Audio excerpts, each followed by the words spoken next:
अस्सलाम वालेकुम नादरीन। आज लाहौर में इंतहाई अफसोसनाक वाक़या हुआ है। ये वीडियो आप जो देख रहे हैं साथ साथ में देख सकते हैं कि इस वक्त जो इस्लामाबाद की तरफ लाया जा रहा है, चौधरी परवेज़ इलाही को गिरफ्तार किया गया है। इस्लामाबाद पुलिस ने गिरफ्तार किया है और सिविल कपड़ों में मलबूस शख्स जो थे, अशखास जो थे, उन्होंने गिरफ्तार किया लाहौर से, कैनाल रोड से। जबकि लाहौर हाई कोर्ट के वाज़ेह तरीन अहकामात थे कि किसी भी केस में किसी भी तरह से कोई भी चाहे ऑर्डर्स हों, 3 MP हो, 16 MP हो, या कोई भी मुकदमा उसमें, अब चौधरी परवेज इलाही जो कि सदर भी हैं पाकिस्तान तहरीक इंसाफ के, साबिक जो वजीर आला रह चुके हैं, और उनका ये हाल है कि आप जो वीडियो देख रहे हैं इसमें देखिए कि सबसे पहले लतीफ़ खोसा साहब उनकी गाड़ी में मौजूद थे, उनको निकाला।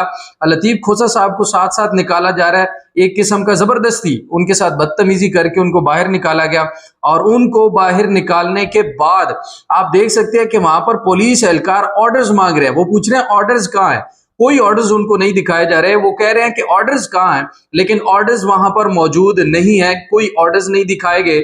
वाज़े तौर पर अहकामात के बावजूद उनको गिरफ्तार करके इस वक्त जब आपसे बात कर रहा हूँ इस्लामाबाद की तरफ उनको शिफ्ट किया जा रहा है। और इतलात ये थी कि स्पेशल हेलीकॉप्टर भेजा गया है चौधरी परवेज इलाही को गिरफ्तार करके इस्लामाबाद पहुंचाने के लिए। सबसे पहले वहां से निकाला गया जो लतीफ़ खोसा साहब को। लतीफ़ खोसा साहब के बाद जो है अंदर से चौधरी परवेज इलाही साहब को घसीट कर निकाला गया। घसीट कर निकालने के बाद उनको उठाया गया, किसी ने उनकी टांगों से उठाया, किसी ने उनके बाजू से उठाया, और उनको उठाकर घसीट कर दूसरी गाड़ी में डाला और उसके बाद वहां से लेकर रवाना हो गए। एक प्राइवेट कार थी जिसका नंबर प्लेट भी नहीं था, प्राइवेट लोग थे जिनकी कोई यूनिफॉर्म नहीं थी, सिविल कपड़ों में मलबूस लोगों ने चौधरी परवेज इलाही को गिरफ्तार किया है कैनाल रोड लाहौर से वाज़ेह अहकामात के बावजूद। और जबकि लाहौर हाईकोर्ट ने वाज़ेह अहकामात दिए थे SP साहब को कि आपने अपनी निगरानी में चौधरी परवेज इलाही को वापस छोड़कर आना है, जहां उनके घर तक वापस छोड़कर आना है,